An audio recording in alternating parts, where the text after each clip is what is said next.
네, 오늘 아침 대전 유성구 현대 프리미엄 아울렛 건물 지하 1층 주차장에서 화재가 발생했습니다. 이 불로 현재까지 사망자가 7명 발생했습니다. 네, 아직 혹시 모를 구조자가 있을까 인명수색 작업이 계속되고 있습니다. 자세한 내용은 현장에 나가 있는 취재기자 연결해 알아보겠습니다. 이호진 기자. 네, 대전 현대아울렛 화재 현장입니다. 제 뒤로 보시는 것처럼 지금도 소방대원들이 지하주차장 통로로 들어가며 진화 작업과 인명 수색 작업을 벌이고 있습니다. 이 주변은 매캐한 냄새가 아직까지 가득합니다. 밖에서 화재 현장을 보면 지하층과 연결된 건물 외벽마다 불길이 오르며 모두 검게 그을린 모습입니다. 불이 난 건 오늘 오전 7시 45분쯤입니다. 이곳을 지나던 행인이 연기가 올라오는 것을 보고 신고를 했습니다. 소방당국은 복합시설인 점 등을 고려해 대응 1단계와 2단계를 연달아 발령하며 화재 진압에 나섰습니다. 현재까지 확인된 인명피해는 총 8명입니다. 그 가운데 7명이 숨지고 1명이 의식불명 상태입니다. 사망자는 여성이 1명, 나머지 6명은 남성입니다. 사망자들은 아울렛 방제실 직원을 비롯해 미화 직원, 물류업체 직원 등인 것으로 확인됐습니다. 불이 나자 아울렛 내의 숙박시설에 머물던 투숙객과 직원 110여 명도 대피했습니다. 다행히 아울렛이 10시에 문을 열다 보니 아울렛 손님은 없었습니다.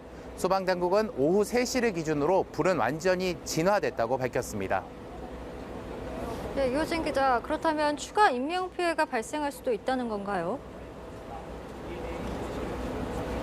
네, 소방당국은 현장 상황을 봤을 때 연소 확대가 빠르게 된 것으로 추정했습니다. 기본적으로 이 건물이 지하층이 1개층입니다. 주차장으로 크게 개방돼 있는 상황이고 차량이 드나드는 출입구가 남과 북으로 5개가 있습니다.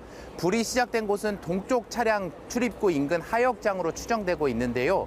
내부에 들어갔다 나온 소방관들의 말을 들어보면 하역장 주변으로 박스와 판매 물품 등이 산재돼 있었다고 전했습니다. 또 불이 난 시간이 물류업체로부터 물건을 하역받는 시간이어서 피해 규모가 커진 것으로 추정됩니다. 지하에 있다가 화재가 발생하자 대피한 택배업체 관계자를 잠시 만나봤는데 대피 당시 연기가 워낙 빠르게 번져서 타고 왔던 차량도 버려둔 채 비상구로 탈출했다고 설명했습니다.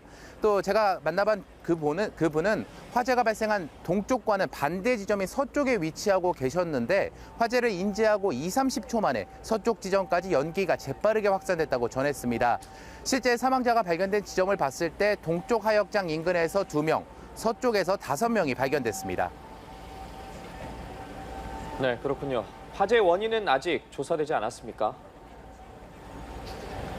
네, 그렇습니다. 일각에서는 전기차 화재 가능성도 있다고 알려졌는데 소방당국은 그런 언급을 한 바 없다면서 속단하지 말아달라고 했습니다. 아직 화재 원인 조사가 안 됐다는 겁니다.